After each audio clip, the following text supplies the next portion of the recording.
Hello everyone and welcome to James vs. James. Today we'll be discussing cultural Marxism and whether it's a thing. It's not. It This is Lefty James here and it's not a thing. He's completely wrong. Don't listen to him. Totally a thing. He's telling you bad stuff. I'm telling you good stuff. That was the debate everyone had. Yeah, thanks for listening.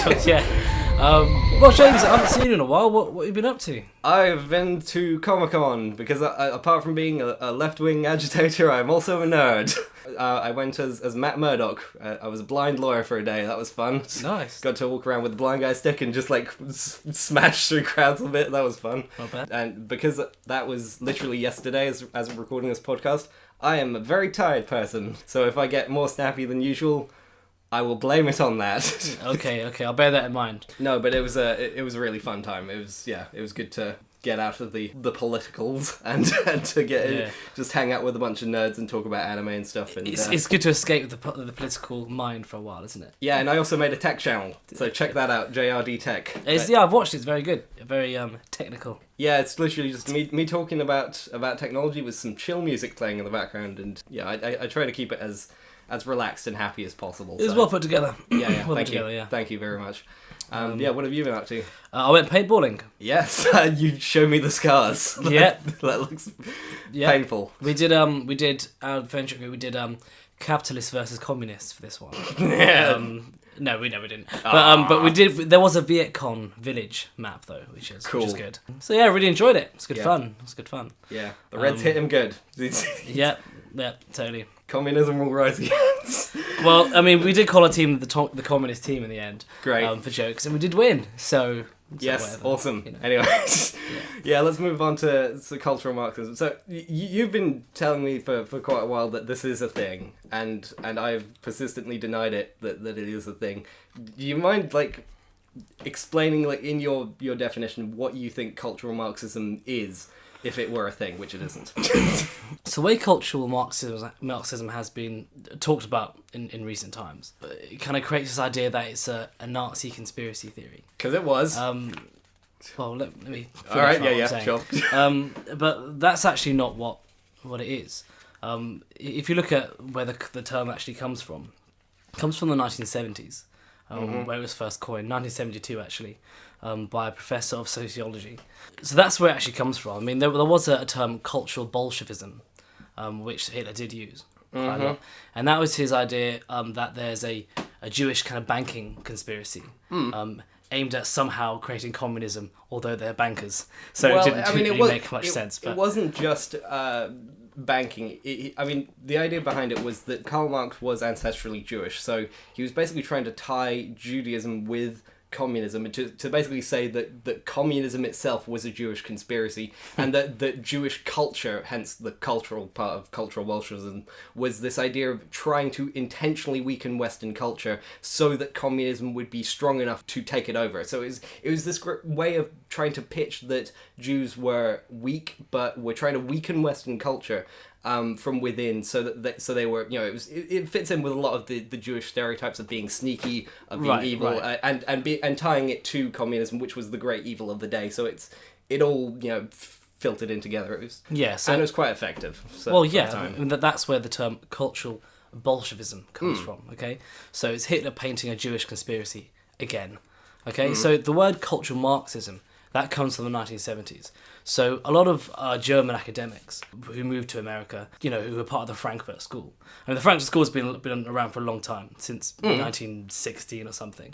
But in the 70s, it really grew in prominence in the States, especially in academic circles. So the idea of cultural Marxism is that just as Marx tried to put classes against each other, the proletariat versus the bourgeoisie, they're evil, you're good, got to have revolution, got to change things. Cultural Marxism is the idea that actually they're applying that theory to intersectional views of the world. So intersectionality, right? So it's sort of saying okay, now we're going to pit the genders against each other. We're going to pit races against each other. And we're going to pit sexuality against each other, people of different sexual preference. So it's basically applying that kind of dynamics to the wider culture. But what is ironic about the phrase cultural Marxism is that Marxism is a materialist theory. So it's the idea that the base, which is the material production of society, creates the superstructure which then enforces it. Cultural Marxism basically says, okay, well, what you're doing is you're changing the superstructure. You're changing the academic structure and the media and the culture first to then influence the base. So cultural Marxism was actually used by an insult from orthodox Marxists to critical theorists who wanted to kind of change society through criticising it. Yeah, Okay. this is one thing with Marx's and the idea of cultural Marxism that doesn't quite add up, because the thing is, Marx, like you said, saw culture as deterministic. He basically said that culture is just the natural outcome of the way that society is set up. So the idea the means of production is set up. the means of production is set. Yeah, so the idea of any one person or any one movement actually being able to change culture for the better or worse without changing the means of production, he saw as fundamentally impossible. So cultural Marxism, it's not really something that kind of fits in with the way he described culture. The way you described it, though, I think is a little off from what, because like I said with Marx, he was describing the way culture was set up, and he wasn't necessarily applying like you should pit classes against each other. What he was trying to do was describe what was there. He was basically saying classes struggle against each other and that they would eventually lead to massive conflict. So it wasn't necessarily him saying, I mean, because he was pitching communism as an alternative. Like, it's not like there was no class conflict before that. It's not like there was no racism or anything before that. It was just a description of the way the world worked, and a description of what he think would inevitably have to happen, whether he endorsed it or not. So it's... that's not to be confused. I mean, the reason why Marxism has been described as a scientific theory is because it's like describing the natural world and how humans fit into that natural world. Yeah. So when I talk about cultural Marxism, classes pitch themselves against each other. That's ultimately what it became, what Marxism has been interpreted as. So, for example, the Soviet Union went from a feudal society to quote-unquote socialism. Mm-hmm. So it missed out that capitalist age, which every society needs to go through according to Marx.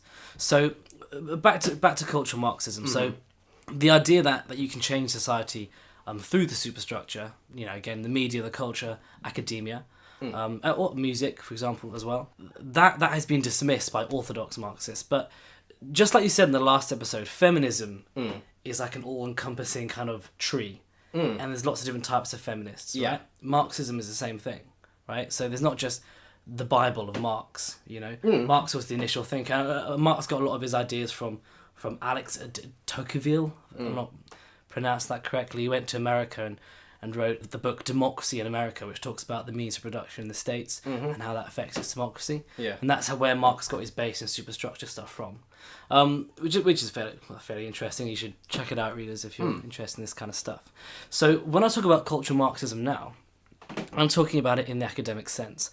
So what's happened since 2008 is that cultural Marxism has, I think the recession has a lot to do with it, but cultural Marxism has kind of taken on this a neo-Nazi face, right? Where people are just saying, oh, that's cultural Marxism, to describe anything on the left as this massive conspiracy.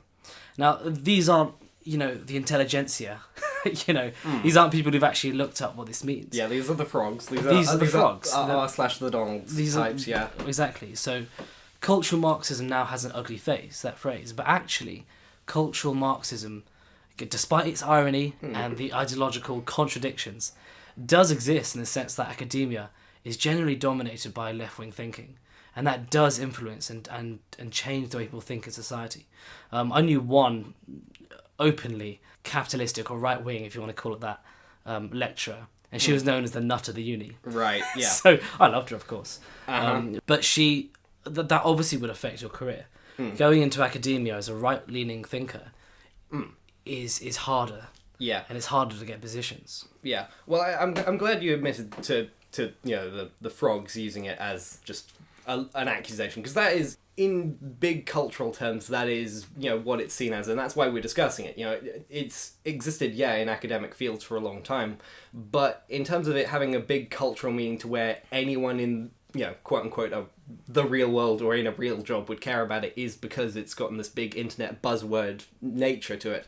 And it's being used very much in the exact same way, Hitler used it, which was basically to hurl it as an insult against anything he saw as, degrading the culture or degenerate culture. That was kind of the other watchword for that sort of thing, was to say, oh, these people are race traitors, or these people are against the structure of the family. They're against the family. It's that sort of neo-reactionary panic of this thing is changing culture. Let's attach it to... Because Marxism itself, especially in America, has this very dirty sense to it. No one really likes it, and it's seen as...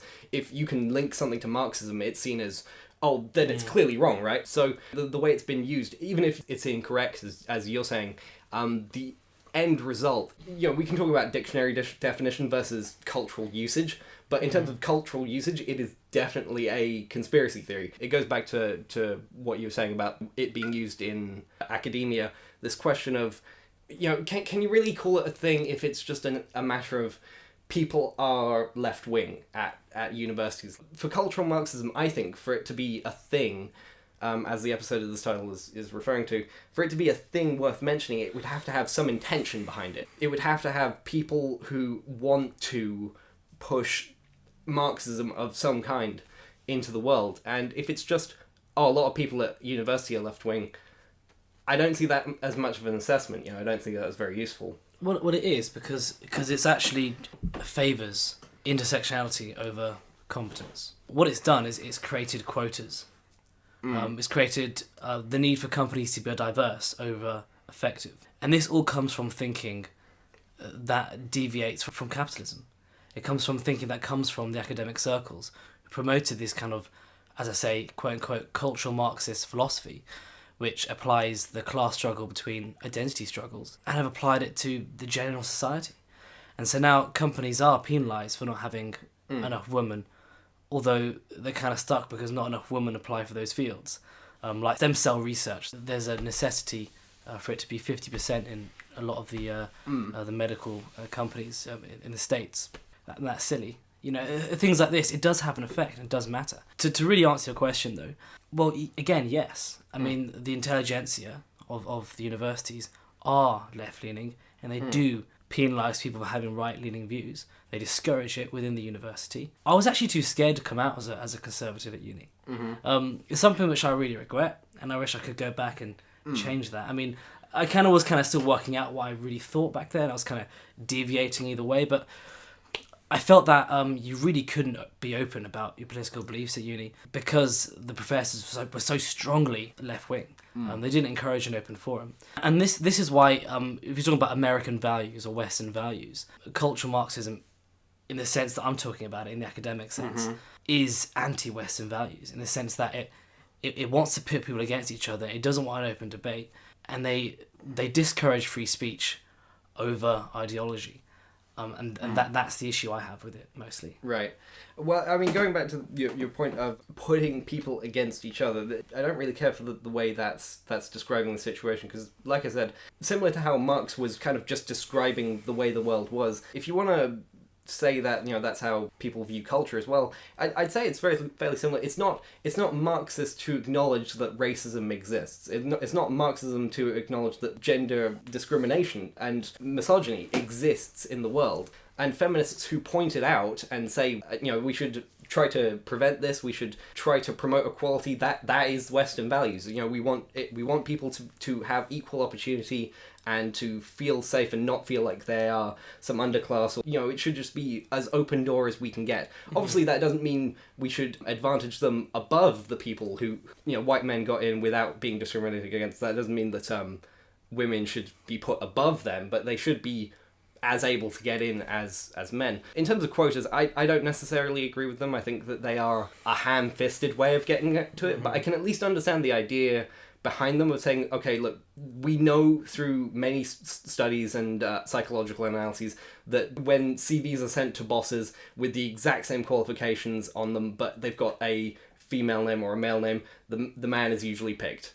Same thing with black-sounding names, they get picked less. So clearly there's some, even if these people don't consider themselves racist, they consider themselves as egalitarian as you can get, there does seem to be some degree of cultural bias that is just ingrained in all of us. If that's the case, maybe we should be putting in some kind of structure to help out these people, because otherwise the problem will never get fixed. Like I said, quotas, ham-fisted, maybe look at something better.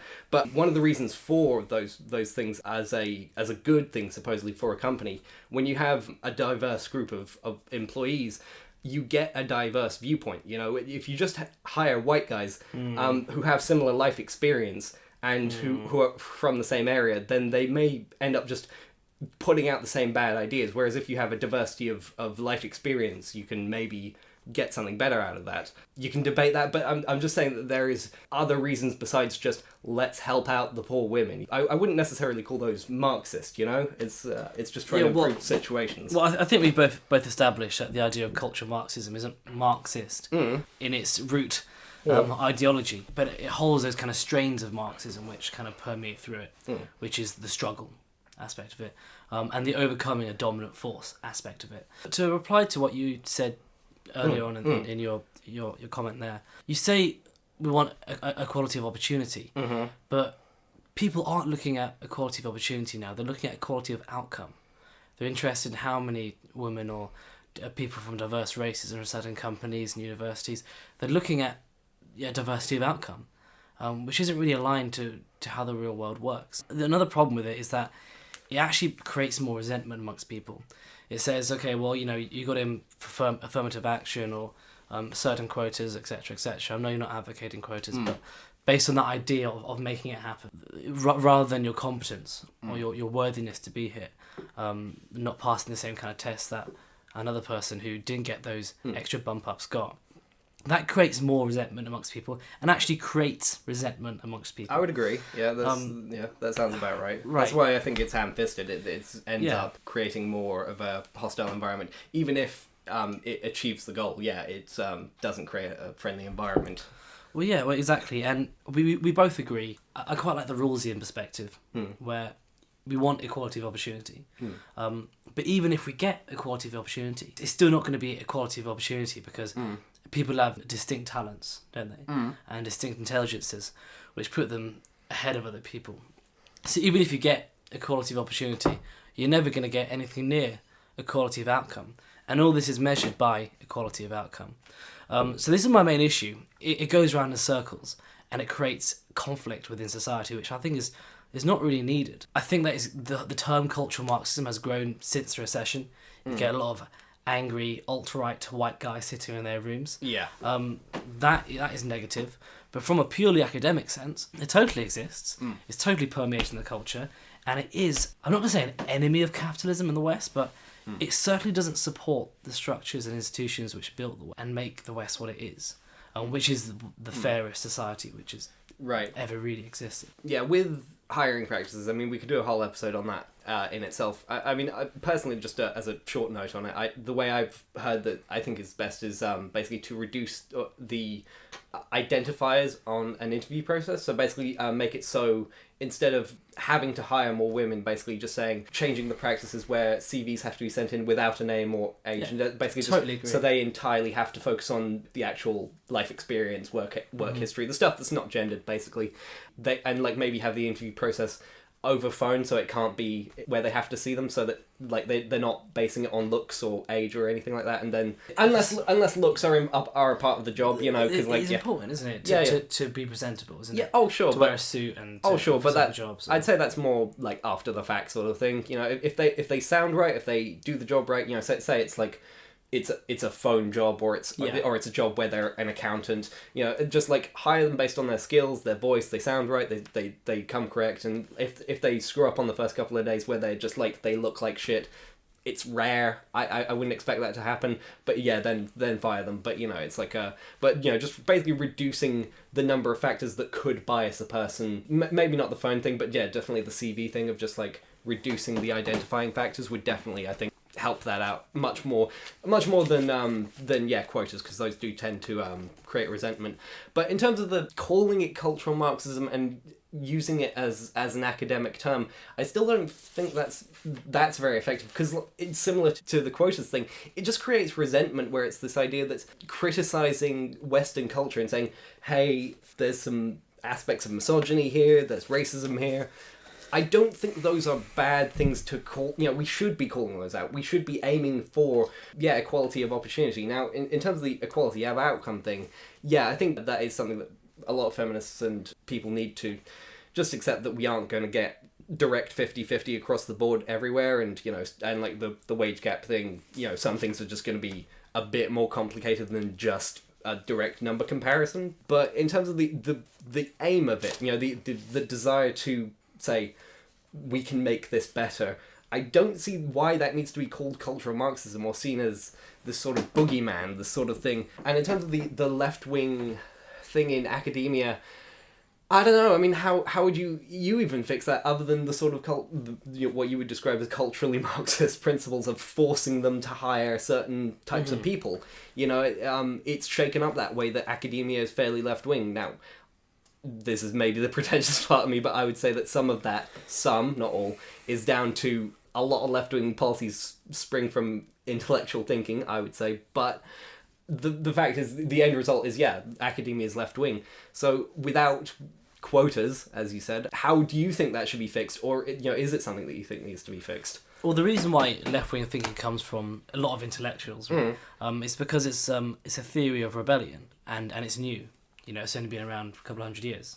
So that's primarily why. I'm glad you're not taking the position that that conservatism is the new punk rock, as some people seem to think. I think amongst the young it is. I mean, to be conservative is a huge social risk, and it's not easy. Yeah, and there is like a mob culture on the left that doesn't exist so much on the right, which you've talked about. You get the alt-righters on keyboards, but I mean, you generally, if you say you're a conservative in a room of 20 to 25-year-olds or whatever, you get a negative reaction generally. If you say you're a lefty, everyone goes, yeah, so am I, man. So yeah, in that sense I do. But in terms of intellectual sense, nah, not really. I mean, I don't want to look at one view over the other and say, objectively, this is a more intelligent way of thinking. I just think we disagree on certain principles. Hence, James versus James. Sure. Needs to be a show which we're going to keep going. Keep doing. So, well, actually, on that, let's look at what Western values are. Okay. And let's see whether the left-wing intelligentsia or SJW-ish ways of thinking are sure.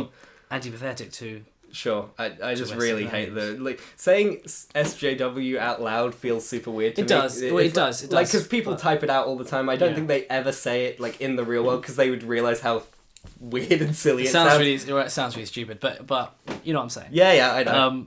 Okay, free speech and dialogue. Yeah. Is free speech encouraged amongst left-wing people if someone doesn't agree with them? Do you really think it is? I mean, I would say so. You really? This is one thing that keeps getting mischaracterized about the left, is that people think that because some left-wing people have, as you would describe them, safe spaces, that there's no dialogue. I think that left-wing people, just generally don't feel that some things are meritable of them having to debate them themselves. I don't think that I should have to bother debating a flat earther. Free speech isn't just, we have to debate everything. It's the choice of being able to debate. Left-wing people don't feel that debating Nazis is a meritable use of time, and sadly that is quite present. Too present. But that's where it starts. That's where it starts. When you say, I'm not going to debate you, I'm not going to engage with you, I'm just going to let you go under the rug. That's how extreme movements start, because people feel they're ostracised and they don't feel they're taken seriously, and then you can't tell them why they're wrong. So this is why you need open debate, and you need an open, free democracy. Well, I don't think the left encourage that, especially within universities. Okay, I'll reframe it a little bit. I don't think that it's necessarily that the left wing is super free speech. I just don't think that it's an ideological position of the left wing or the right wing is much better at this. The right wing is quite bad at debating stuff like trans rights. Like, the moment you say there is more than two genders, fucking axed. No one takes you seriously. You get 1,000 memes shouted at you. You might even get doxxed. I don't know. Fucking, I've seen some shit. Like, I like to bring up my cousin because she's left wing. She's a feminist. She gets shouted down a lot, and a lot of people will just host her tweets on their YouTube shows or whatever, and just send attack mobs after her. And I don't think that the right is necessarily this bastion of free speech that it sells itself as, because there's just the same amount of mob mentality when it comes to the stuff they don't like. But James, I'm not talking about idiots on the internet. I'm talking about the people who hold positions of authority and power in education. What's the difference? There's a huge difference. 'Cause Yeah. the people on the internet, a lot of them are just, as I said, people sitting in their mum's basement, angry at the world. Professors discouraging a differing of opinion is different. You don't get that amongst right-wing professors. Again, I met one. It was a pretty Sure. open forum. Yeah. But there's a general feeling amongst people who... The reason why is because on the left, it's if you don't agree with these certain principles, you must be a homophobe or sexist or transphobic or racist, right? So there's almost like this kind of like social distaste. So it's kind of, you don't get that on the right. On the right, they just kind of go, well, we just don't agree with them. You get the whole bloody commie thing, but that's kind of said in jest now. And it's not really a big insult to be called a communist. To be called a racist is a big insult.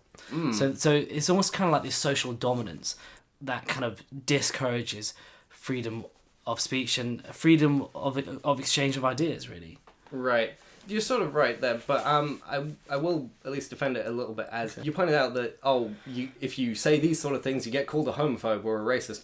That's because left-wing people hear someone say something that could be called racist, and they say you're a racist for saying it. Not really. No, I really. know. No, it's not really. I know It's like saying, I don't support Black Lives Matter. Racist. You know, or for example, Yeah, no, I don't think we should have quotas for companies. Sexist. You know, so that's where it comes from. People are sick of being called things, and they're not. It gets misused a lot, yeah, I'll say that. But the underlying thought process of it, I don't think is...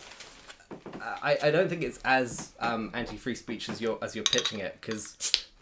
he's cracking another beer. Of course. I'm pulling my growing alcoholism is... my social coming justice to the is phrase. driving him to drink. I'm sorry, but the underlying principle of hearing something that a person believes is racist and then calling it racist isn't necessarily super wrong. And if you feel discouraged by being called a racist, that's kind of your problem. I know it's socially distasteful to be called a racist. We can't change what we consider. Yeah, certain things are considered. Yeah, if you're being racist, then fair enough. Yeah. But the problem is people are being called sexist and racist when they're not being sexist and racist. And that's what's kind of driving this cultural dominance amongst the left over the right. Well, the thing is, like, if being called racist stops you in your tracks and it's like, oh, I can't say any more, then...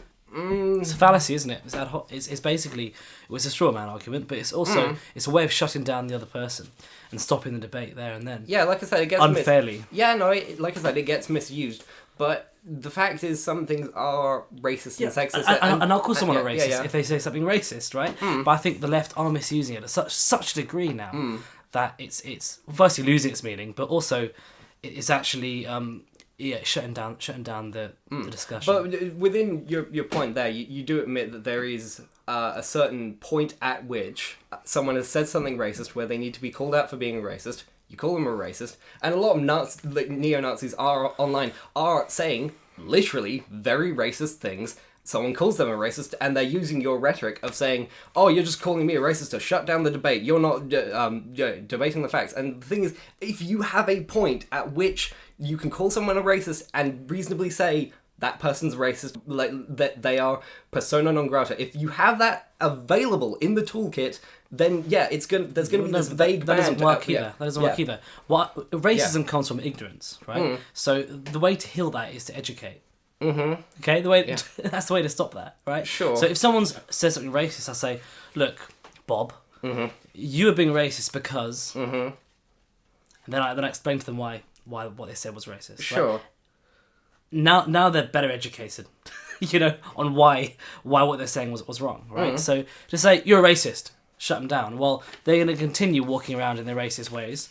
And they're never going to know any wiser, know any better. I mean, to use a recent example, Harvey Weinstein getting called a bad person and a misogynist and a sexual assaulter, that didn't just come from people heard what he did and people saying misogynist.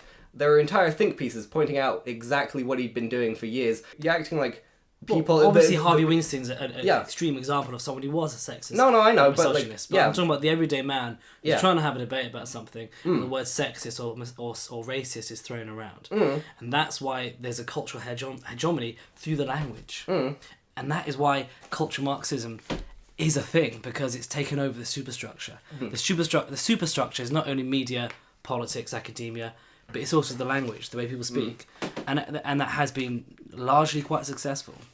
I think one of the things that that we're identifying here is, I think you might have a bit too high a standard of what you think culture can become, because the fact is most people aren't very good at debating and aren't very good at, like, we're never going to see a society where on large everyone goes to, here's a paragraph explaining why you are racist and or sexist. And I would say it happens more than you describe it as, but I think it's going to be pretty rare forever. Like, the thing is, 20, 30 years ago, the culture was dominated by conservative thinking in terms of homosexual issues and trans issues, so those things would have been shut down. And yeah, the dominant cultural force will always aim to shut down discourse. And the fact that the left-wing ideology is in vogue right now and shuts down discourse isn't, like, unique to left-wing. That's people in general. People don't like debating. Well, no, because of the difference there again, because cultural Marxism, or let's just say the left for now, because it, promotes a group-like thinking. It's like, we are black, that's our group. We are women, that's our group. We are gay, that's our group. Well, on the right, or libertarianism, promotes individual thinking. Well, no, I'm a bloke, or I'm a woman. It doesn't make me part of this group. I don't think like all women. I don't think like all black people. When you're talking about dominant ideology and discourse, individualism is promoted more on the right. So there is more discourse because people are treated as individuals with differing opinions, whilst the left are always trying to pit people, again, against each other as groups. And again, I find it a bit insulting that the left sometimes think they speak for all women and all black people. I mean, again, if you go to the abortion issue, over 50% of women in America are against abortion.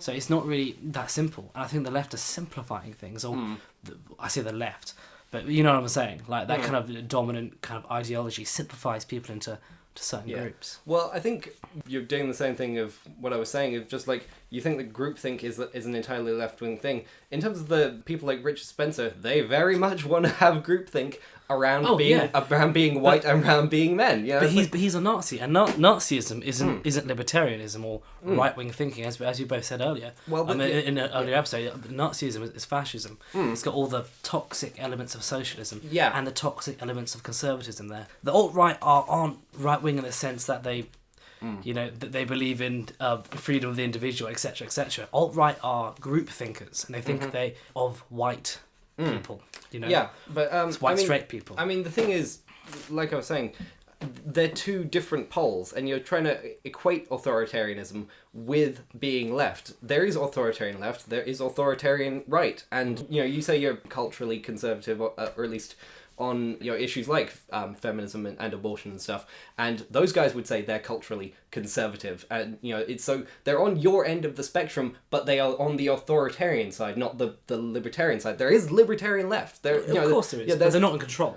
And they're not very large and not very numerous. Well, this is where I would say that in control, like, how do you define that? Because I would say that at least in terms of the popular discourse, in terms of people who the media narrative, the ones who are in control on the right are also the group thinkers, because the group thinkers get shit done. That's the problem, is the group thinkers are always the ones who are going to get attention because they're a block who decide stuff together. When the libertarian ones, the libertarian left, there's plenty of people who are libertarian feminists who say, no, of course you don't have to conform to all of this block of details. There's sects within feminism and stuff. It's kind of an unnecessary conflation to say that it's a left-wing problem or a right-wing problem, that this is a groupthink thing. It's not, because we've had this problem with the right and we defeated it. It's called World War II. Okay? No, it's totally true. We defeated group thinking in the 40s, okay? And now Richard Spencer is Richard Spencer is in control, is he? No, Richard Spencer isn't writing legislation. Richard Sorry, Spencer I'm watching my watch for the moment that it fucking happens, because the thing is, he's on the radar, and I'm saying that, you're saying he's a loser. He hasn't got any power. He's got no social power. The whole intersectional group identity thing, that is permeating the culture, and that's got control and power right now. We've seen it. We defeated right-wing group thinking in the 40s. It's now coming back through left-wing thinking, and the difference is you're saying, well, okay, will the right have it as well? Yeah, again, losers in the mum's basements. They're not the ones in power right now, culturally. Right. Well, I mean, give it 4 years and we'll see. 4 years of the Donald and we'll see. But going back to your point about intersectionality, intersectional feminism and intersectionality on the left gets painted a lot as, groupthink. I would say it's more just identifying hypocrisy, because the thing is, if you are a feminist and you say it's wrong that people discriminate against women, and that is something that we have worked for 100 years to stop. Now, if you're that person, if you've identified an inequality, a problem in culture, and you say we need to fix that, to then not want to do the same for black people or for trans people or for gay people is hypocritical. And this was a problem of early feminism, is they completely ignored the problems of black women. So they'd help them out in terms of the issue that they were women, but they wouldn't give a shit about helping black people's civil rights, or they wouldn't help gay people. And it's like, the point of intersectional feminism is to say, look, okay, if we are going to be honest and true to our ideology, you can't be a TERF, you can't be a trans exclusionary radical feminist, because you're going against the notion that started this movement. It's not groupthink, it's just saying, hey, look, if you're someone who excludes these people, why are you trying to prevent the exclusion of your group? You're just being selfish at that point. Yeah, and like to present that as groupthink, it is kind of, but it's groupthink in the sense of we as a society need to identify hypocrisy, otherwise the problems that we're trying to fix won't go away in general. That's what intersectionality is. Right, but again, it's group thinking. When you talk about the black community, there are plenty of middle-class black people who are doing very well in America, and a lot of lower-class white people who are doing really badly. It's not so simple. It is groupthink, even if it's amongst a variety of groups, and you're putting people in camps. It's totally, well, again, anti-Western in the sense that it's anti-individualism. And that's why I do think cultural Marxism is a danger to us, because it has succeeded, and it continues to succeed. Donald Trump wasn't a vote for the alt-right. It was a protest vote of people disliking this kind of thing, mostly around the southern states and the Rust Belt. But the laws haven't changed. The society hasn't changed. The people in power, people hold the commerce, the industry, they haven't changed. The cultural Marxist ethos is there still, and it's not going to go away in 4 years, James. Yeah, well, I mean, with cultural Marxism, I mean, your point of it being groupthink, like I said, it's the idea of promoting the rights of all people. It's to help the individual. It's the point that their individuality is being violated by these structures that prevents them from being a whole person, a whole citizen. It's conspiracy theory is what it is. It's not. not. I'm sorry to say, but it's becoming that. It's not a conspiracy theory when there's no origin point. It's a cultural miasma. Okay. It's the. So I misinterpreted what you said there. Yeah, no, it's just saying, hey, as a culture, we don't treat black people the way we should. You know, like I said about the CVs thing, if, you know, on these blind test things, even people who say that they aren't racist and acknowledge that we should treat people equally, generally just from the culture they've absorbed, from the fact that they see black people as thugs in movies all the time, they see when a black person is shot, they're always shown in a picture of a hoodie rather than, you know, and when a white person is shot, they're shown in a picture of a nice family photo. Just all these tiny little bits that make up our cultural makeup end up in this situation where we view black people as lesser. There's this notion that women should just be restricted to being mothers and not chase careers. And yeah, it's just trying to correct that, you know, because you're right. As the left idea of we should all be equal, at least in opportunity, and we should start out life as equal people, it's acknowledging that and trying to fight for it in the cultural sense, because we've fixed it on a legal perspective, and now to actually achieve the aim, we've realised that, like you said, things have not gotten better. We need to fix it on a cultural level, and that means criticising people who permeate the problem. To basically highlight the differences between the groups, and to make this a sole focus of the ideology, does not fix that, and does not change the culture. And firstly, when you're talking about black culture and the way black people are portrayed in America, I mean, I don't think black rap is helping that. A lot of the role models within black culture within the black community comes from black culture itself. Yeah. So where does it end, and how do you stop it? Is what I'm saying. I don't really think it's kind of like practical to continue what the left are doing and putting people against each other, when actually the people from those groups are perpetuating that as well. Like I said, it's not any one person. Yeah, the people within those groups also perpetuate it. Yeah, the black rappers who who pitch themselves as, oh yeah, I was in the ghetto and then I got out because to a life of money and bitches because I rapped well, and that's not helping. Yeah, that's something that people within the left-wing community have pointed out, and it's helped along by white people because those are the ones that get popular. There are black musicians buy the music and enjoy it and listen to it. I'm not saying that white people shouldn't listen to rap. I'm just saying that that's what gets popular. So it's the kind of stuff that it's self-perpetuating. It's not. Now to move on to discussing this in more detail. Mm-hmm. So there are more single families. Single parent families in the black communities of America now than there were in the 60s. Yeah. There is per capita more crime now than there were in the 60s. More people are in prison now than there were in the 60s. The poverty per capita, the income per capita is lower now than in the 60s. Now, are we more racist than in the 60s? No, but this interests me. Is the culture eating itself? No, this is actually one thing where I would pitch an actual, not even conspiracy. It's well documented, at least in America, that in the 60s and the 70s, Nixon at the time.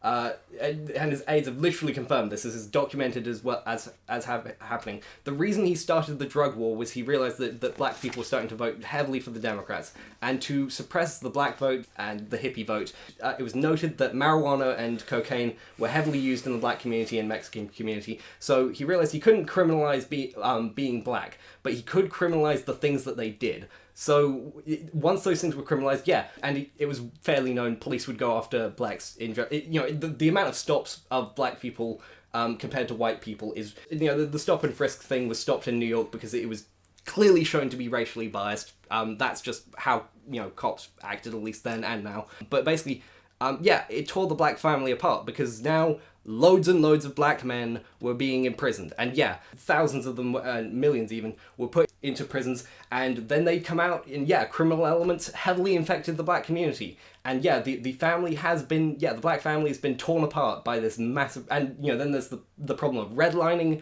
where no bank would give effective mortgages or nice housing options for black communities. So there were literal, factually proven structural problems that have been actually written out. People were saying exactly, do not give money and mortgages to black people. Criminalize what they're doing, and that sounds like that sounds very conspiracy. I'm not making it. Look this up. I know Nixon. Really fueled the drug war. I'm saying, but a huge amount of people in the black community were already taking cocaine and marijuana. And again, that isn't a positive thing for society. I'd argue marijuana maybe, but I mean cocaine definitely. Yeah, but the thing is that instead of helping to treat, I'm not saying it's necessarily a good thing. Welfare as well. Sorry, go on. But no, as in to offer treatment centres. That would be the way you'd fix that problem, not criminalising it. We agree on that. Yeah. We agree on drugs. That it needs to be decriminalised. Yeah, right? But the stuff that I'm saying for this point about Nixon, this is well documented. This isn't a matter of contention. This is the people who were in the administration have admitted to it, and it's public knowledge. This is not a conspiracy theory. It's literally the people involved said it happened. Is that really going to affect 60 years? 60 years, or more than 60 years of development in the communities? Seems like an overstretch. No, seriously. There is a cultural thing in America where there are different cultural aspirations between the communities. That there are issues. I mean, if you look at the Asian male in America earns the most. Asian males earn a lot more than white males by a long stretch. Yeah. Because in a lot of Southeast Asian cultures, hard work is valued. Right, and education is valued over white cultures in Europe. I'm not denying that. There are cultural things there too. Yeah, and I'm saying that those cultural things bled out of the discrimination that they were facing for and like you've admitted yourself that it would be totally fair to say that black people were discriminated against up until the 90s. Totally. So, I mean, America was built on racism. Right? America was built on racism. Yeah, it was built on slavery and racism. So my point is that you can't say that their culture is just bad or that they're absolutely to blame for it when there was these documented, intentional ongoing things created by white people who are in power to intentionally discriminate and harm the lives of black people. Like, so this has gone down through generations where they were slaves, so once they were freed they didn't have assets. Then once they tried to get assets and get mortgages, they were denied them. Once they got into houses, and because they smoked a little bit of reefer, they were sent to prison. Yeah, obviously we agree on that, but I do think that there's still like a cultural kind of promotion of violence within the black community with the rap culture. Yeah, well, like I said, and that's where that's coming from. Well, when a sizable portion of your population is sent to prison before you're 30, yeah, that's gonna happen, because the people who are coming out of prison have had to join gangs, because prison culture is like that. They can't get a job because they're all the 3 strikes rules in terms of drugs, and yeah, then they have to I'm not denying that there's I mean, the 3 strike rule, ridiculous beyond. Yeah. I mean, it's just 3 strikes and what, 20 years, 30 years? Yeah, exactly.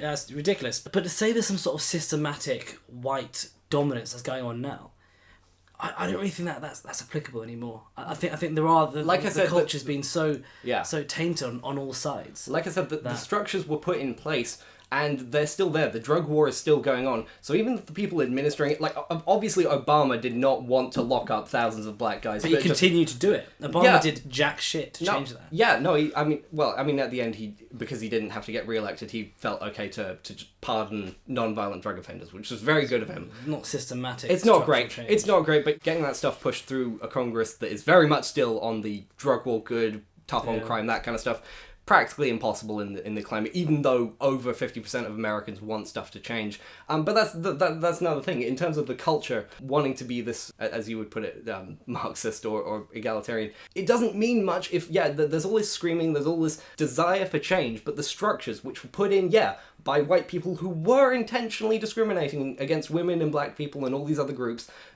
if those structures don't change, or if they're, then it doesn't matter. The structures are still there, and they are still implemented. The acknowledgement that they're there and that they need to be fixed isn't bad. It's not Marxist. It's not. But it's kind of like the whole Republican Democrat thing. It's not so simple as, again, saying that Republicans saw that the black communities were voting Democrat. Democratic Party were expanding the welfare state massively, providing the conditions for black families to be torn apart as well, because people didn't have to rely on the father to bring in the income. They can rely on the welfare state.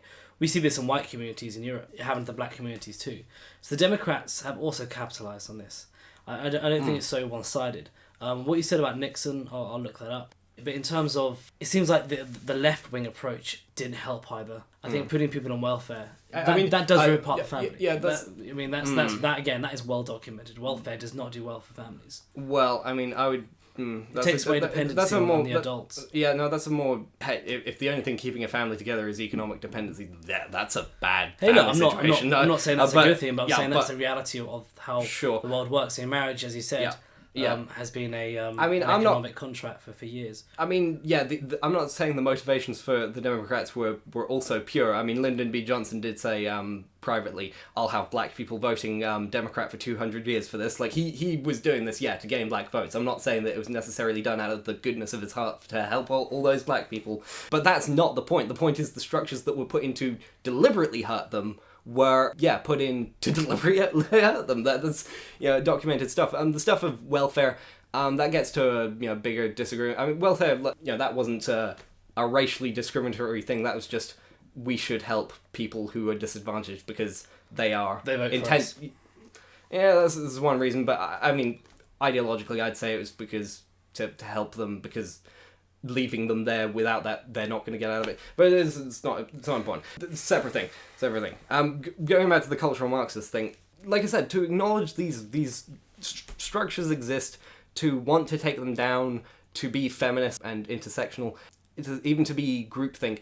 The problem that I have with the cultural Marxist thing is that the only way that it gets used now is as a slur to try and paint those things as somehow against Western values. When, like I said, the aim for equality, the aim to have, so that a black person, when they're born, they have equal opportunity, they can't have that if they're being imprisoned for stuff that happens in their culture that's not harming anyone, if they're surrounded by gangs and stuff because that's what's happened because of the the structures that were placed around them. If they have no capital because their ancestors were slaves and they never got the chance to build up a family's momentum, then that is preventing their equal opportunity with us. And, to say that as a left-wing person is not Marxist. It's not trying to destroy Western values. It's trying to balance out the historical, intentional discrimination that literally ended, in terms of human history, yesterday. Like, this is very recent stuff that literally happened within the lives of people who are alive today. We both agree on that. We've both said numerous times throughout these episodes, we agree that there's been institutional, systematic, structural racism for the majority of Western and mostly American history. Yeah. I mean, the British Empire ended slavery, 150 years ago? Yeah. The Americans had it for, more than that. The Americans had it for a shit longer than we did. I mean, in fact, if America didn't revolt against the British, they would have ended slavery a lot sooner. It's one of the reasons we didn't support the Confederacy at the sad, time, actually. too. Yeah. The problem I have with it is that now that it's been done, and the culture's kind of been kind of tainted by these bad policies against these groups, to continue to paint the culture as evil and systematically racist, when it's not really like that anymore, that just creates more resentment amongst the black community, primarily. Not only amongst other groups, but within the black communities, they think, oh yeah, white people hate us, when vast majority don't.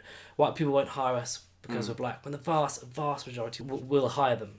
I just think that's poisonous. I think it continues it makes sure that the divide stays with us for longer. Well, I think, and that's my problem with that. When I just kind of think we need to leave this group mentality. Well, I think resentment is kind of warranted when you learn that for hundreds of years your entire group of people were discriminated against for dumb reasons, like melanin levels.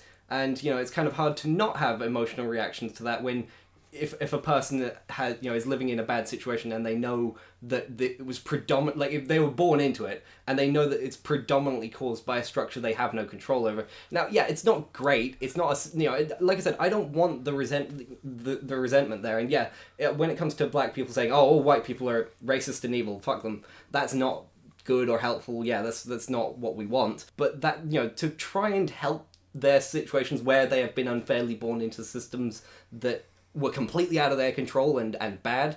We shouldn't just stop that and say, things are fine now. Civil rights movement, we're done.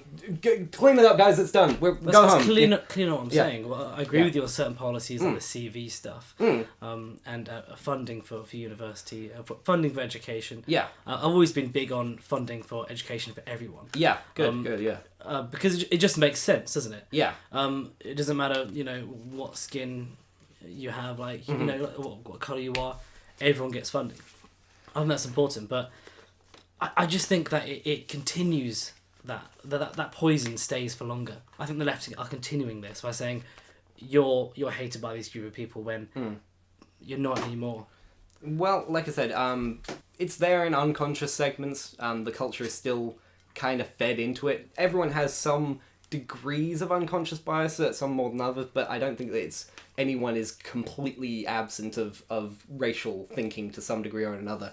Like I said, how do you fix this stuff unless you admit that it's there? It's like, it's maths at that point. It's saying black people plus 300 years of outright discrimination equals resentment, let's fix this. You can't fix it without the emotions of, we have to fix this. We're not Vulcans. We don't just say, there is problem here, we should definitely think about looking at that. It's, you have done what to my people for 300 years? I can understand why they get to that. And in terms of women... rather than saying the culture is repairing itself, be part of this project to build a better America, it's saying, Whitey hates you. And that's what the left are saying. I just don't think it's productive. In the Red Pill episode, you pointed out that the men's rights movement have to call themselves the men's rights movement. They can't just say, there is a problem, let's fix this, because they have to have a sexy name, and you admitted that their emotions were valid and they needed to...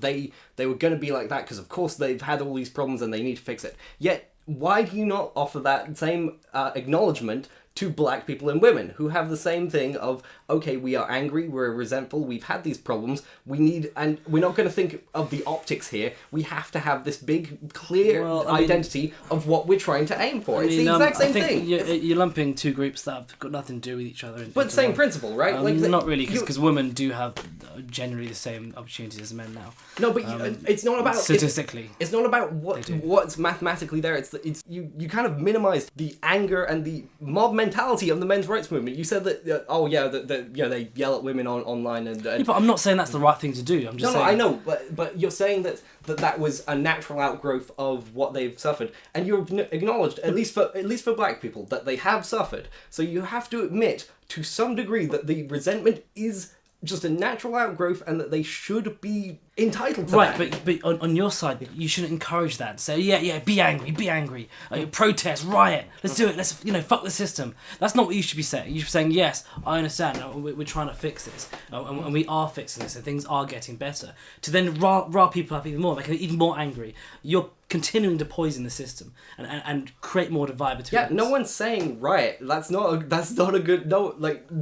Black Lives Matter do riot quite a lot, and they're generally dismissed as, well, that's okay because of 300 years of slavery. Well, no, people's businesses and people's livelihoods are being smashed up here. Yeah, I mean, it's not really... Like I said, most left-wing thinkers don't agree with... I mean, when was the last time you saw a Black Lives Matter protest like that anyway? I can only recall... quite a few times. I can only recall like 3 or 4 from the news that I remember watching, and that was primarily when there was like week, there was another kid who had been shot by police, and it was like a solid year, whereas like every month or something there would be another black kid who was shot. And right, but again, the whole shooting by police thing, that's been sensationalized by the media, isn't it? What? I mean, think about how many people live in America.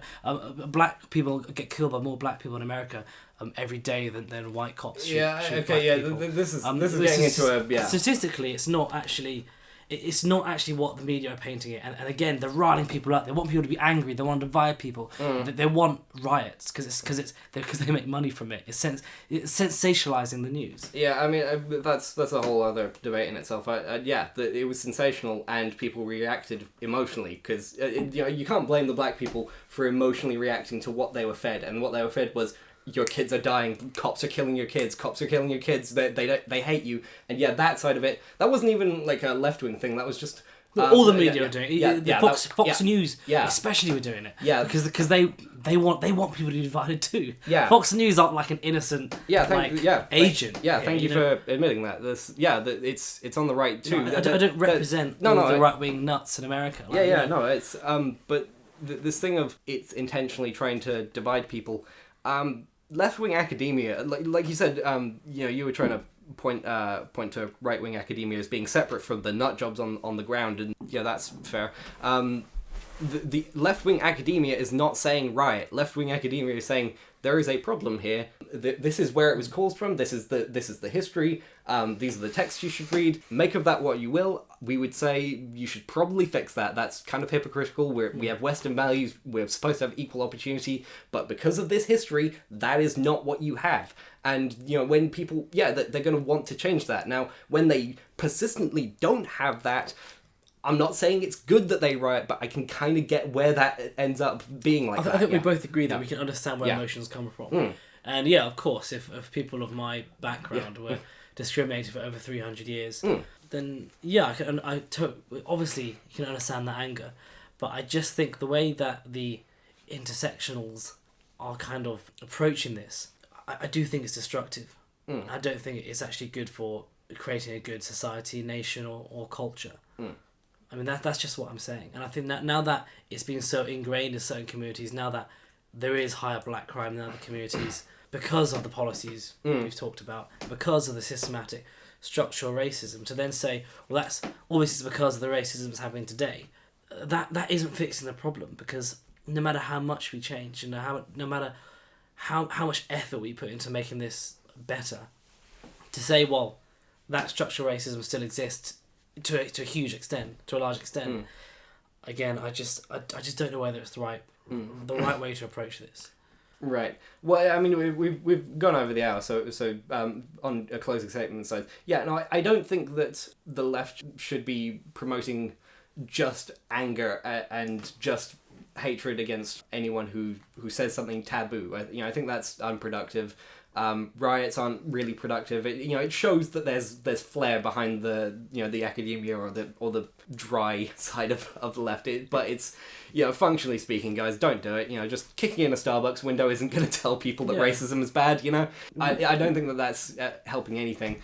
But if you're going to achieve anything, you do have to call out the problem. And it's going to be hard to say when to stop. Maybe it will be 20, 50, 100 years from now, we'll be saying, look guys, a black person can walk into a job and at the same rate as a white man, which is nothing because robots have taken all the jobs, but it's but maybe at that point, maybe because all the robots have taken our jobs and no one has any chance or whatever, or because everything's been solved and we're all fine and no one thinks about the stuff, or it's just unconscious bias and all the structural stuff has been fixed, then we can talk about it. But like I said, human history side, this happened yesterday in terms of, there are people's dads who have experienced this stuff, and certainly grandparents. So to say that it's done, it's good, I think it's a bit too optimistic, and it's said from, I am an optimist. I do think that we can change quickly. I think we have changed extraordinarily quickly. If I talk about since the 1990s, a radically different culture. This is for the better. This is something I will say. Is I think that the left does need to celebrate itself a little more. We are quite self-critical of of what's actually been gained. Things have gotten better. We are better than we were. Racism is there, but let's admit to ourselves our victories where they were, right, and that we have made things better. And to give credence to the left, I think the left have been the main group in the fight for it, which I think is good. Right. Cool. But to be truly libertarian, or in my version, my strain of right wing, you got to believe that everyone's got a chance as an individual, whether you're black, white, or whatever. I think we agree on the principles. I think just with cultural Marxism, I think we just again are disagreeing on how to get there. Sure.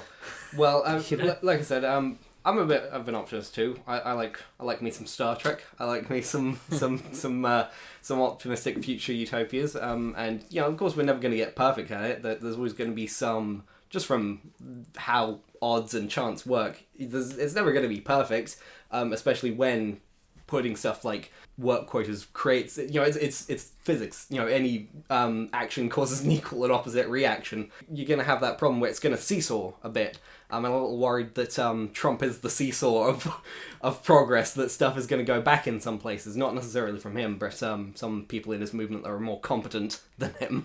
All Trump needs to do to win over people on the left is to pardon Edward Snowden.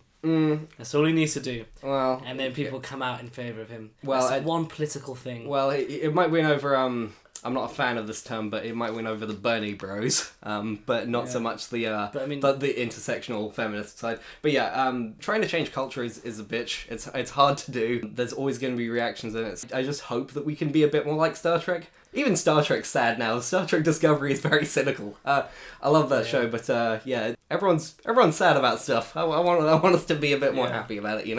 I think we are getting there. I think again, continue debating, continue talking about it.